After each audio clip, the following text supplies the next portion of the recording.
Assalamualaikum siswa kelas 6 yang hebat, tangguh, dan kreatif.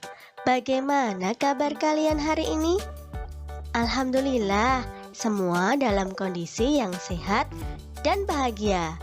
Hari ini kita akan belajar tema 1, subtema 1, muatan pembelajaran ilmu pengetahuan alam dengan materi perkembangbiakan generatif pada tumbuhan. Apakah kalian sudah siap untuk belajar? Oke, kalau begitu, mari kita belajar bersama-sama.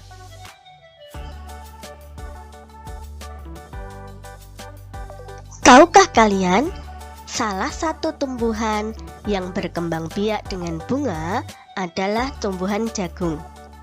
Tepung sari pada bunga jagung akan terbang terbawa angin ketika angin bertiup.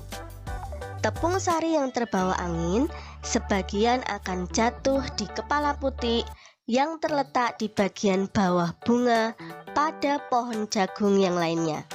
Ketika itulah terjadilah pembuahan.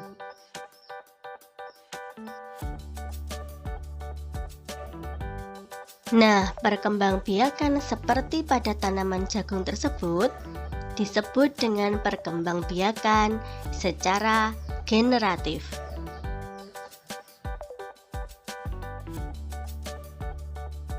Perkembangbiakan generatif disebut perkembangbiakan secara kawin.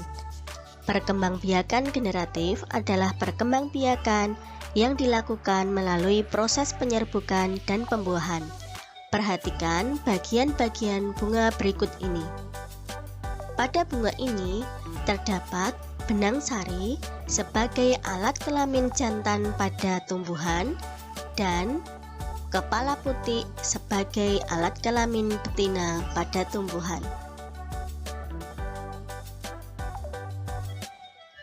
Bagaimana proses perkembangbiakan generatif pada tumbuhan? Yuk, kita pelajari bersama-sama.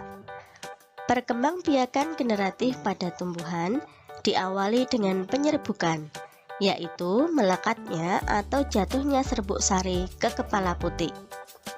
Setelah terjadi penyerbukan, pada serbuk sari tumbuh buluh serbuk sari yang menuju ke ruang bakal biji. Kemudian, serbuk sari akan masuk ke ruang bakal biji melalui buluh serbuk sari. Di dalam ruang bakal biji terjadilah pembuahan, yaitu peleburan serbuk sari, sel kelamin jantan atau spermatozoid dengan kepala putik, sel kelamin betina atau sel telur. Hasil dari pembuahan adalah zigot. Zigot berkembang menjadi lembaga. Lembaga berkembang menjadi bakal biji.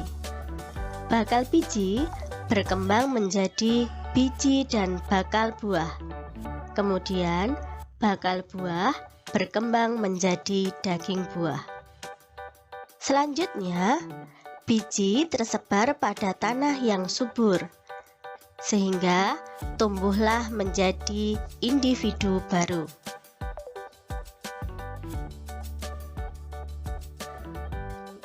Nah, anak-anak, penyerbukan pada tumbuhan tidak terjadi dengan sendirinya loh, melainkan ada bantuan dari faktor luar yang berfungsi sebagai perantara.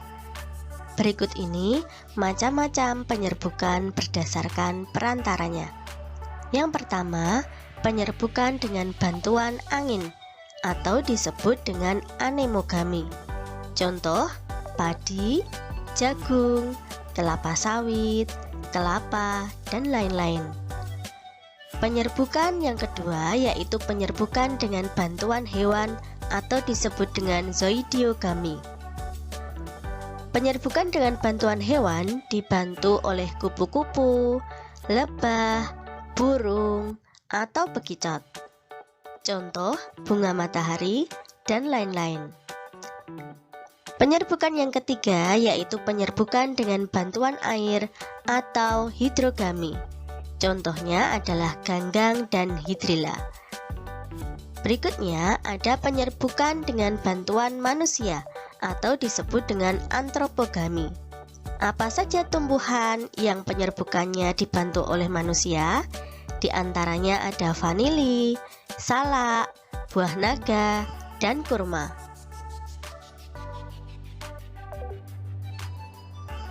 Selanjutnya, penyerbukan berdasarkan asal serbuk sarinya. Perhatikan gambar berikut ini. Gambar pertama menunjukkan penyerbukan sendiri atau disebut autogami. Penyerbukan sendiri adalah penyerbukan pada suatu bunga yang serbuk sarinya berasal dari bunga itu sendiri.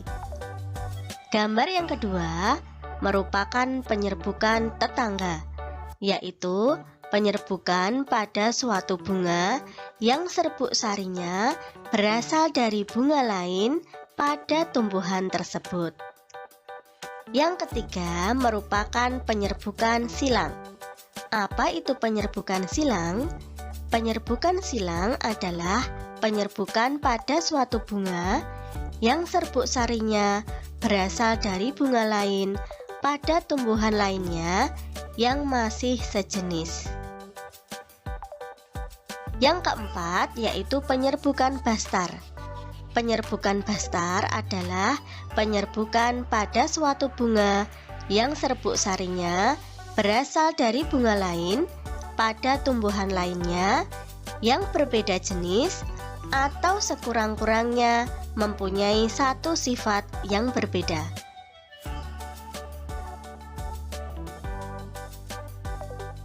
Nah, hari ini kalian sudah belajar tentang perkembangbiakan generatif pada tumbuhan. Bagaimana? Sangat mengasihkan, bukan? Oke, cukup sekian dulu ya pembelajaran kita hari ini. Terima kasih atas perhatian kalian. Semangat belajar meski belajar dari rumah. Dari Bu Maila, Assalamualaikum warahmatullahi wabarakatuh. Dadah anak-anak.